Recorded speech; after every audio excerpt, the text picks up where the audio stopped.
So I'm Mary and I'm currently an online teacher living in Spain, so in the very sunny south of Spain.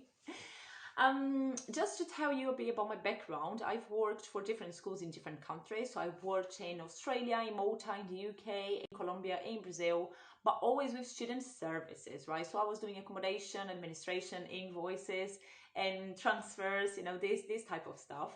And in 2017, I was in England and I've decided I was going to change my lifestyle because I was freezing there. I was really unhappy. So I've decided to come to Spain with my family, okay, with my kids and my husband. To do that, I thought the best idea would be to take TEFL course, an entry-level TEFL course. So I did that. I took the 120-hour TEFL course and I came here, and I started thinking, well, what should I do now? Should I contact companies? Should I start looking? Well, having kids, I decided to play safe. So I started to send my CV to language schools to work as a student services coordinator. So I thought maybe I could do just some private teaching at the same time, weekends, for example, so I can see how it goes. And I've worked for international house, I've worked for education fairs, and to be honest, the companies were great, very good companies, but I wasn't happy at all because it wasn't the type of job I was planning on doing, so it wasn't my passion.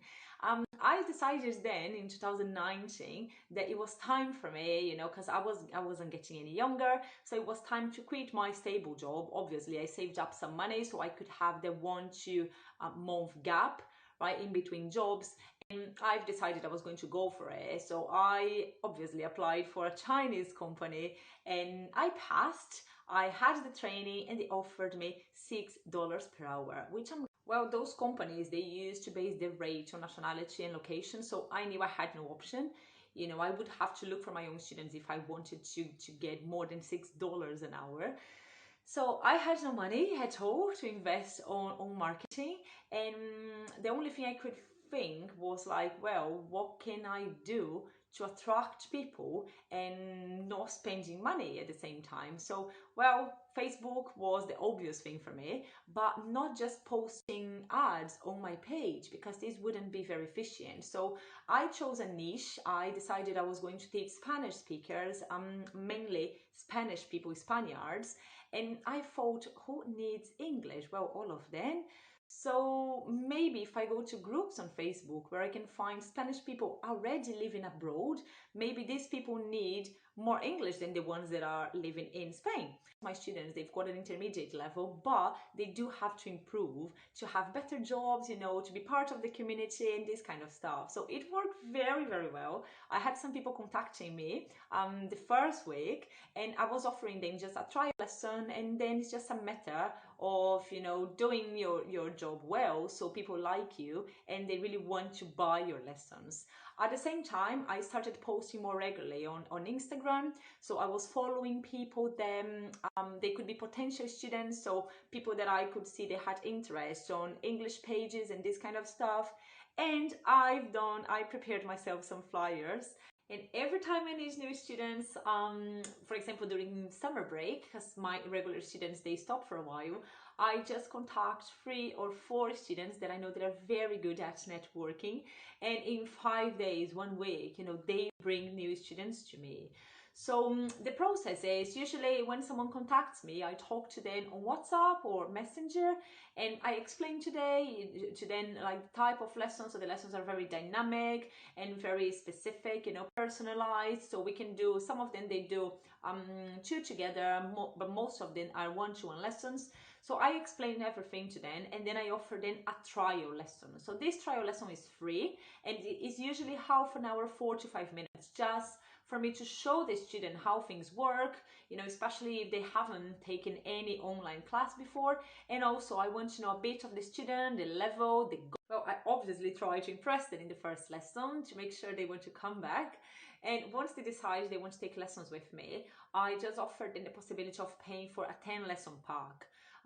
I've done individual lessons in the past, I've taken payments for individual lessons, but it's a bit overwhelming when you have to prepare your material, talk to people, teach the lessons. So it's just better if they pay for a pack and you just have a spreadsheet, you can have everything organized and you can let them know when the pack is over. right? So the other good thing about it is the flexibility, because some students, they do have regular sports, so they're going to say, well, I want to be with you all every Monday and Thursday at 10 o'clock, but some of them, they are going to be very flexible. So this allows me to have like a personal life, so I can be with my family. If my doctors have something at school, I can go, or if I've got a medical appointment, I can go, I can just leave. Questions? I would say preparation is key. So if you have taken your TEFL course, you have the theory. So once you have a first student, prepare yourself for the class. So I'm not talking about just preparing the material, but come up. So maybe they're going to ask me this grammar point, so I better prepare for this. Advantages of working online. Well, that's the first one. Flexibility. You don't have to commute. You can set your own rates. You can be your own boss. You can prepare your own material. You can find your own niche. What else, baby? No traffic, Jen. And yes, you do get to spend time with this little thing. Yeah, so after the baby attack, I'm so sorry, I've got another question here. Can you earn a full-time salary from this?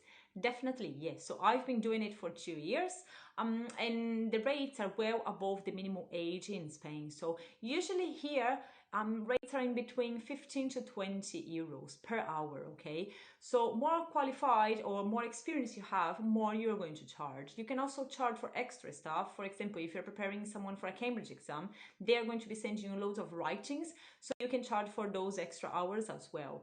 Okay, so yes, definitely you can have a full-time salary. You don't have to pay for petrol, you don't have to take your car, you don't have to eat in restaurants. So there are loads of financial advantages as well, okay? Well, and the last one for today, what do I need to start teaching online? Well, you need a computer, headphones if you want to use them, it's up to you, reliable Wi-Fi. I would recommend you to have some data on your phone as well in case your Wi-Fi is not working, and you just need your knowledge and patience, okay? And obviously the students, so you go for them first, and then you can start teaching. Don't forget, for the ones that don't know me, I've got a YouTube channel for teachers, so if you want to have some tips, recommendations, ideas, suggestions for your lessons, follow me, subscribe to my channel, YouTube, Teacher Little Mary, and I hope this takeover helps. Hello everyone!